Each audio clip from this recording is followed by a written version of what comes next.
आप में से बहुत से लोगों का सवाल था मुझसे कि हमें किस टाइप की लड़की को डेट करना चाहिए और किस टाइप की लड़की को डेट नहीं करना चाहिए। तो काफ़ी दिनों से यही सवाल सब लोग पूछ रहे थे, तो आज मैं यही बारे में बताऊंगा कि आपको किस टाइप की लड़की को डेट करना चाहिए और किस टाइप की लड़की को डेट नहीं करना चाहिए। तो सबसे पहले मैं बात करना चाहूँगा कि अगर आप अमीर हो या आपकी गर्लफ्रेंड अमीर हो तब तो कोई बात नहीं है, और सबसे बड़ी चीज़ आती है यहाँ पर मिडिल क्लास फैमिली के ऊपर, क्योंकि ये सवाल मुझे पता है कोई मिडिल क्लास लड़के ही ने पूछा होगा और मिडिल क्लास लड़कियों के बारे में ही पूछा होगा, तो मैं उन्हीं पे जाता हूँ। सबसे पहली बात तो सबसे पहले उस मिडिल क्लास लड़की की फैमिली कि अगर उस लड़की की फैमिली में 3 से ज़्यादा भाई बहन है तो आप उस लड़की को डेट नहीं करना है। मतलब मैं आपको बताऊं, जैसे उस लड़की का एक भाई एक बहन है तो आप उसको डेट कर सकते हो, कोई बात नहीं। अगर उसके 2 भाई और एक बहन है तब भी आप उसको डेट कर सकते हो, और अगर उसकी 2 बहन और एक भाई है तब भी आप उसको डेट करते हो। लेकिन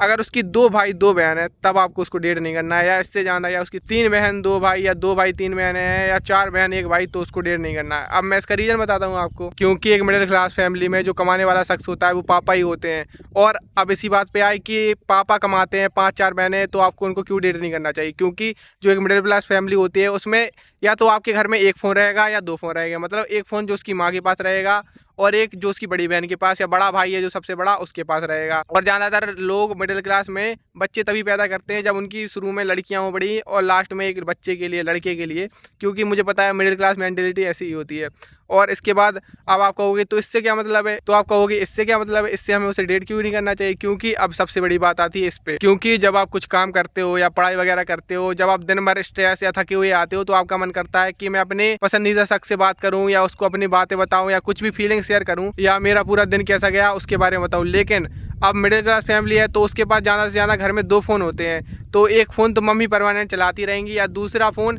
तो उसमें उसकी तीनों बहनें चलाएंगी, उसका भाई चलाएगा, उसको चलाना है, और वो घर पे किसी के सामने बात नहीं कर सकती। और आपका मन कर रहा है मैं उसको कॉल करूं तो आप उसको कॉल भी नहीं कर सकते। मतलब लड़कियां इतनी मैच्योर तो हो जाती है तो वो आपसे पहले ये कह देगी कि बेबी यार प्लीज़ कॉल मत करना यार कभी, मतलब मैं बिद जाऊंगी, या मतलब बिना मेरी मर्जी के मैसेज मत करना, या मेरे में इंस्टा डाउनलोड नहीं रहता, या जब इंस्टा डाउनलोड हो तब आप मैसेज कर सकते हो, क्योंकि इंस्टा तो मैं ही चलाती हूँ मेरे मोबाइल में, तो आप तभी मैसेज कर सकते हो, या और भी चीज़ें। तो इससे होता ये है कि जब आपको अपने मन की बात करनी हो, या जब आपका दिन खराब गया हो, या आप डिप्रेस्ड हो, तो आपको उससे बात करनी हो, लेकिन आप उससे बात नहीं कर सकते क्योंकि उसने पहले ही मना कर रखा। और आपको पता है, और आपको भी पता रहता है, अगर मैंने उसको कॉल किया तो अगर उसकी मम्मी ने उठा लिया, अगर किसी भाई बहन ने उठा लिया तो वो मम्मी को बता देगी और वो पकड़ जाएगी। और जब लेकिन आपके पास आपका पसंदीदा शख्स है लेकिन आप उससे बात नहीं कर पा रहे, या आपने दिन भर जो फील किया या आपने जो दिन में किया है आप उसको अपनी फीलिंग नहीं बता पा रहे, शेयर नहीं कर पा रहे, और इससे जो आपकी मेंटल पीस है उस पर बहुत बुरा असर पड़ता है। आप डिप्रेस्ड रहोगे, आपका किसी काम में मन नहीं लगेगा, आप उसी के बारे में सोचते रहोगे, या कुछ भी मतलब जो होगा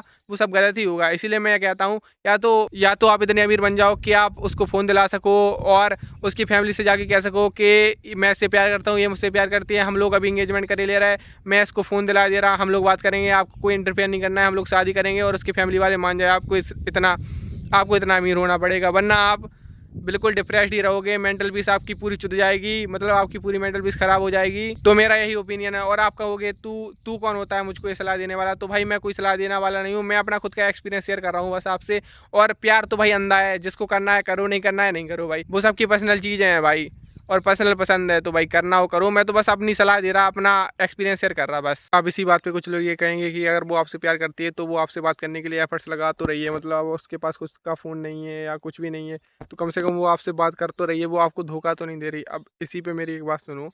मतलब मैं अपने नज़रिए से बात कह रहा हूँ, आपको जो अच्छा लगे फिर वो तो आप करना ही, क्योंकि कोई किसी की लाइफ में इंटरफेयर नहीं कर सकता। अगर मुझे आज भूख लगी है, मुझे मान लो सुबह के 10 बजे हैं और मुझे 10 बजे भूख लगी है, तो मैं अपनी मम्मी से अभी की डिमांड करूँगा कि मम्मी मुझे भूख लगी है यार खाना दो। और मम्मी ये कहे नहीं नहीं यार शाम को खाना, अभी यार हो नहीं पा रहा खाना। अगर उसी मोमेंट पे अगर मम्मी मेरे को कह दे हाँ ये अभी खाना तो ख़त्म हो गया लेकिन ये 4 रोटी हैं और सब्जी है, कुछ खा ले, तो तब तक तेरी भूख तो थोड़ी शांति हो जाएगी,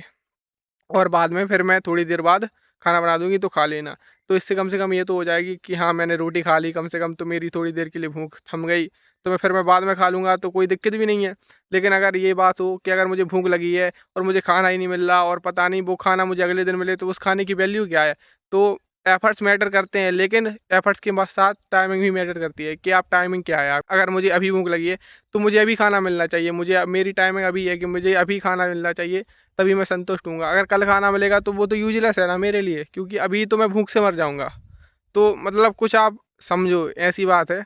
कि एफर्ट्स तभी अच्छे लगते हैं जब टाइम पे मिले, और चीज़ें भी तभी अच्छी लगती हैं जब टाइम के साथ मिलती रहें या टाइम के साथ बात होती रहे, वरना ऐसी बातों का या ऐसी चीज़ों का कोई वैल्यू नहीं होती, सीधी बात ये है। चलो, फिर आपको जो अच्छा लगे फिर आप तो आपकी मर्ज़ी है भाई।